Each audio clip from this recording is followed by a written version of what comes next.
ಕೂಡ ಗುರಿ ಮುಟ್ಟದಂತ ತೆರಿಗೆಯ ಸಂಗ್ರಹ ಓಟಿಎಸ್ ಜಾರಿಗೆ ತಂದ್ರು 5210 ಕೋಟಿ ಸಂಗ್ರಹ ಗುರಿ ತಲುಪದಂತ ಬಿಬಿಎಂಪಿ 2 ಲಕ್ಷಕ್ಕೂ ಅಧಿಕ ಆಸ್ತಿ ಮಾಲೀಕರಿಂದ ತೆರಿಗೆಯನ್ನ ಬಾಕಿ ಉಳಿಸಿಕೊಳ್ಳಲಾಗಿದೆ. ಮುಂದಿನ ವರ್ಷ 5600 ಕೋಟಿ ಆಸ್ತಿ ತೆರಿಗೆ ವಸೂಲಿಗೆ ಪಾಲಿಕೆ ನಿರ್ಧಾರವನ್ನ ಮಾಡಿದೆ.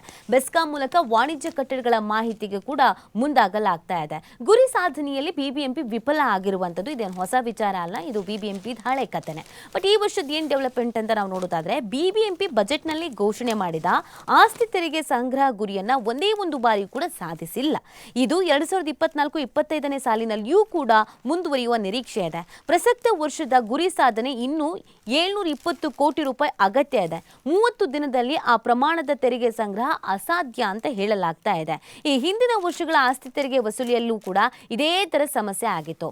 ಆಸ್ತಿ ತೆರಿಗೆ ಬಾಕಿದಾರರಿಗೆ ಬಡ್ಡಿ ಹಾಗೂ ದಂಡ ಮನ್ನಾ ಮಾಡುವ ಒನ್ ಟೈಮ್ ಸೆಟಲ್ಮೆಂಟ್ ಓಟಿಎಸ್ ಯೋಜನೆ ಜಾರಿಗೆ ತಂದ್ರೂ ಕೂಡ ನಿಗದಿತ 5210 ಕೋಟಿ ತಲುಪೋಕೆ ಸಾಧ್ಯವಾಗದ ಬಿಬಿಎಂಪಿ ಇದೀಗ ಮುಂದಿನ ಆರ್ಥಿಕ ವರ್ಷದಲ್ಲಿ 5600 ಕೋಟಿ ಆಸ್ತಿ ತೆರಿಗೆ ವಸೂಲಿಗೆ ನಿರ್ಧರಿಸಿದೆ. ಓಟಿಎಸ್ ಯೋಜನೆಯಡಿ 2 ಲಕ್ಷಕ್ಕೂ ಅಧಿಕ ಆಸ್ತಿ ಮಾಲೀಕರು ಇಂದಿಗೂ ಆಸ್ತಿ ತೆರಿಗೆ ಪಾವತಿಸದೆ ಬಾಕಿ ಉಳಿಸಿಕೊಂಡಿದ್ದಾರೆ. ಇದೊಂದು ವಿಪರ್ಯಾಸ ಅಂತ ಹೇಳಲಾಗುತ್ತೆ. ನೋಡಿ, ಯಾಕೆ ಅಂತ ಅಂದ್ರೆ ಯಾರ್ಯಾರು ತೆರಿಗೆ ಉಳಿಸ್ಕೊಂಡಿರ್ತಾರೆ ಅಂತ ನಾವು ನೋಡೋದಾದ್ರೆ ನಿಮ್ಮಂತ ಸಣ್ಣ ಪುಟ್ಟ ಸಾಮಾನ್ಯ ವ್ಯಕ್ತಿಗಳಲ್ಲ, ದೊಡ್ಡ ದೊಡ್ಡ ಕಟ್ಟಡಗಳು, ಸರ್ಕಾರಿ ಕಟ್ಟಡಗಳು ಸಾಕಷ್ಟು ರೀತಿಯಾಗಿ ಈ ತೆರಿಗೆಯನ್ನು ಕಟ್ಟದೆ ಹಾಗೆ ಉಳಿಸ್ಕೊಂಡಿರ್ತಾರೆ. ಇವ್ರು ಪ್ರತಿ ವರ್ಷನೂ ಒಂದು ನಾವಿಷ್ಟು ವಸೂಲಿ ಮಾಡ್ತೀವಿ ಅಂತ ಒಂದು ಪ್ಲಾನ್ ಮಾಡ್ಕೊಳ್ತಾರೆ. ಅದನ್ನ ವಸೂಲಿ ಮಾಡ್ತಾರಾ? ಖಂಡಿತವಾಗಿಯೂ ಕೂಡ ಇಲ್ಲ. ಈ ವರ್ಷವೂ ಕೂಡ ಹಾಗೆ ಆಗಿದೆ. ಇಲ್ಲಿ ಒನ್ ಟೈಮ್ ಸೆಟಲ್ಮೆಂಟು, ಬಡ್ಡಿ ಮನ್ನಾ, ಈ ಥರದೊಂದಷ್ಟು ಆಪ್ಷನ್ಸ್ ಕೊಟ್ಟರು, ತೆರಿಗೆ ಕಟ್ಟದಿದ್ರೆ ಕಟ್ಬಿಡ್ಲಿ ಅಂತ. ಆದರೆ ಇವರಿಗೆ ಆ ತೆರಿಗೆಯನ್ನು ವಸೂಲಿ ಮಾಡೋದಕ್ಕೆ ಸಾಧ್ಯನೇ ಆಗಿಲ್ಲ. ಇದನ್ನ ನಾವು ಬಿಬಿಎಂಪಿ ನಿರ್ಲಕ್ಷ್ಯ ಅಂತ ಹೇಳಬೇಕು, ಅಥವಾ ಬಿಬಿಎಂಪಿ ಪವರೇ ಇಲ್ಲ ಅಂತ ಹೇಳಬೇಕು, ಅಥವಾ ಬಿಬಿಎಂಪಿ ಬೇಕಾಬಿಟ್ಟಿ ಕೆಲಸ ಮಾಡ್ತಾ ಇದೆ ಅಂತ ಹೇಳಬೇಕು, ಗೊತ್ತಿಲ್ಲ.